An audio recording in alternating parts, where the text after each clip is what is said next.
Hi guys, Mrs. Langwas here, and today we're going to come back to our cityscape that we started last week. Just to review, we created a drawing of a city beginning with the first horizon line, and you can see how the horizon line in a city is much different than a landscape because instead of being, irregular lines or curvy lines for hills, it's actually geometric. So we have these straight lines and edges in our city because the horizon line is made up of the edges of human-made things, like buildings. So we started out with our first horizon line, and then we worked our way toward the bottom, making another horizon line, and then of course the one right in front. After that, we added details to it like windows and doorways, and then as soon as you were finished with that, you traced with a black marker or Sharpie to make it really stand out. Today, we are going to work on developing the sky area, and there's going to be two options because I know that not everyone has paint at home. Some of you have watercolors at home and some of you do not. If you do have watercolor paints, I encourage you to follow the steps for the technique that I'm going to show you with watercolor paints. If you don't, no worries. We are going to also have an option for using colored pencils, or you could even use crayons to color your sky. So the first thing I'm going to show you is how to do the painting part of this process. So if you are not using paint, you can just watch, or you could fast forward to where we're going to be using colored pencils. So anyway, back to using our paint to create our beautiful sky.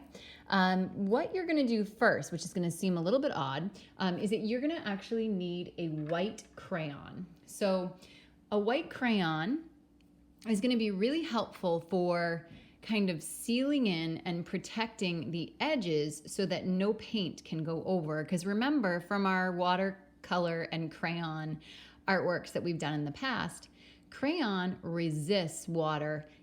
The watercolor paints will not be able to absorb into the areas that have crayon. So we can kind of put that down to seal certain areas to protect them. So what I'm going to do with my white crayon, and I actually already did this on, on my other one.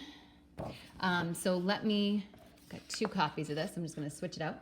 So on this particular copy, what I've done is I've just colored all along the edges of my buildings. So you don't really need to color down in here because you're not going to be getting any paint below this line. The biggest part that matters is the part that's right next to the sky. So this first horizon line or skyline that we created, that's where it's really important that you come along and you press down hard with your white crayon and just kind of seal in these areas. This is going to act, like I said, as a barrier that won't let the paint through. Okay, so it's sort of like, and I know I've described this to you before, sort of like creating a raincoat in those areas. Water cannot absorb into it. Okay, so I already did that, and now I'm going to add one more step. And of course, this is going to be optional, so feel free to skip this step if you don't want it. But I'm going to use my white crayon also to make some snow in the sky. So what I'm going to do is just randomly throughout the sky, I am pressing down with my crayon. I know it doesn't look like I'm doing anything because the white, of course, does not show up on the white paper, but I'm actually pressing down and I'm making little just dots of white that is going to appear to be snow. Hopefully, if this all goes as planned, it will appear as snow in the end. I've done a little of this in the past, and what I've noticed is if you kind of move your paper back and forth, and you might not be able to see on the screen here, but if you're trying to see where you put crayon, if you move your paper back and forth, the crayon does reflect a little bit of light, so you might be able to see, I guess you can kind of see it, you can see a little dot there, and in different areas. So feel free to do that if you'd like to see where you put those dots. Now I know I've got it all sealed and I've made some snow, so I'm going to stop there and I'm going to get set up for painting. So I have my watercolor paints, and that's what's best for you to use today. So I have those on the side. I almost always grab a paper towel to blot my brush or take extra water off when I need to. And then of course I've got a water container with a paintbrush. Now, the other big part of this setup is that this technique is actually called the gravity technique. So instead of having our paper flat, we need to have it on a slant, okay? So I'm gonna use a clipboard because I have one handy. If you don't have a clipboard, don't worry about it. You could use a book or something else that's flat, like, you know, a notebook or something to put under your artwork just to kind of prop it up. So what I'm gonna do, I'm gonna actually turn my artwork upside down now, which again, I know is gonna seem kind of odd. I've also got this box full of art materials here that I'm just gonna pull forward so that I can kind of lean it against it. Now, I can also just kind of hold my artwork at a slant here so that it doesn't move. So you'll see, I don't know if you can kind of tell from the video, but my artwork is actually on a slant now, and it's propped up against this box. So that gravity, what will happen is once I start painting, the paint is going to want to go down in this direction, and that is why we have it upside down. All right, so I'm going to go ahead and get started. And I know that whenever I see a sunset or a sunrise, which is what I'm trying to paint here, usually the brightest colors are right along the horizon line. So I think first what I'm going to start with is sort of a yellowy color. So I'm just going to take my brush and dip it into my yellow paint. And with this particular process, you want to use a lot of water. So I'm going to start right here at the edge of my artwork. And you might notice that it didn't, even if I'm not being careful, the yellow won't really show up on the buildings because of that. And I'm skipping some of my buildings because I don't want the yellow to go up that far. I'm just kind of doing it along the edge in one stroke here. So here I go. And then I'm going to bring it all the way to the side. Okay, now I'm going to come back and I'm just going to get some water. So all I'm doing is kind of drawing that yellow a little bit further down the paper. Maybe I will go to there, to there. And now comes the real fun part because this part's really wet and I'm gonna start to add in another color. So I think next what I'm gonna do is I'm gonna kind of bring a little bit of like a pinkish color in. So I'm just gonna add a very little bit of red to my paintbrush. And so it's gonna start to get a little bit of that hazy sort of reddish color, maybe kind of orangey. Okay, and it was so slight that I'm gonna do a little bit more. I'm gonna add a little bit. I don't know if you guys can see that kind of pale pinkish coming in there. Now I think I wanna add a little bit more. So now I'm gonna add a little bit more red. Ooh, there it comes. And again, I'm just picking up where I left off. Now that picks up the little pool of water that's there. I'm gonna do it again. So I'm just gonna take a little bit more water. So now you can really see it kind of welling up along the edge. Now I think I'll come through and I have this reddish violet color that I'm gonna put in that's really beautiful. Maybe get a little bit more of that in my sky here.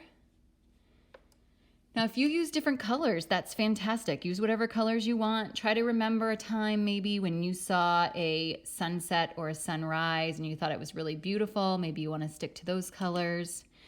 Starting to notice some of my little white areas that I put in there that's gonna make it look kind of like it's snowing.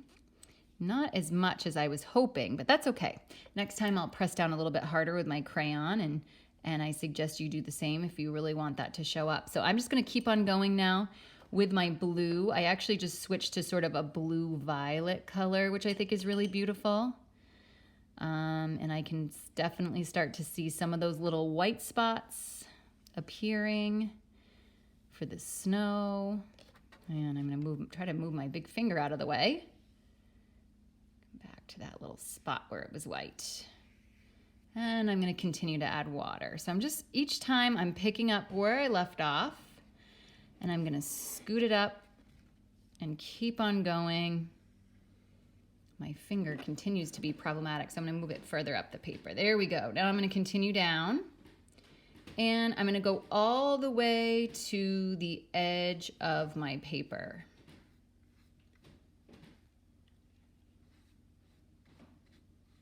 All right, now, if I flip this over, and I want to give this a real chance to dry, but you can see this really beautiful sky that's happening here. And yes, it does actually appear like it's snowing, so I'm pretty happy with that. Now, that is the painting part of this process, but as I said, some of you do not have paint at home, so I'm just going to show you a way that you can have the same effect in your sky, but without paint. So I've got my other copy here, okay, and same kind of sky.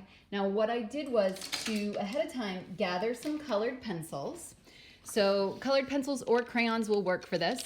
And just like always, I like to test out my colors first to try to figure out what I want to do. And I've decided that I kind of want to do this sort of a sky where it goes from the yellow to the orange and up. So what I'm going to do is I'm going to come back to my artwork. And again, I'm going to start right at the edge of my buildings with one color. So I'm just going to do this little section right here. And also this one right here where I know it would be really kind of bright because that's where the sun has gone down, or perhaps it's coming up, depending on the way you want to look at it. Now I'm going to go dark with the yellow, and then I'm just going to fade the color out. So lighter, lighter, lighter, like I'm hardly even touching the paper. Dark, dark, dark, and then light, light, light, light, light. Now, here's the cool part. I am going to bring another color in now. It's this peach color. So I'm just going to overlap and blend the colors together. So here's this peach.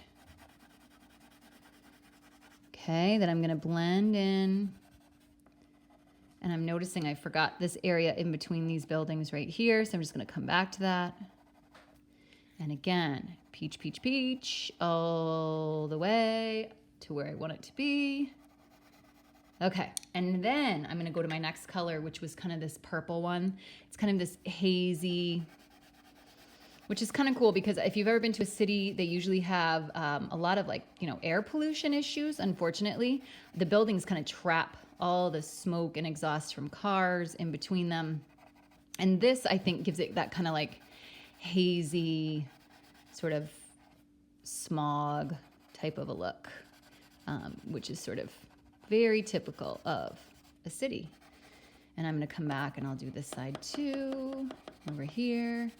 And then I'm going to start to work in another color. And I think this time it's going to be, so this is a kind of a red violet, just like that red violet I was using in my painting. And again, I'm overlapping and just trying to kind of fade those colors into one another naturally, because in the sky, when you see colors, you don't typically see just one line where one stops and the other one starts.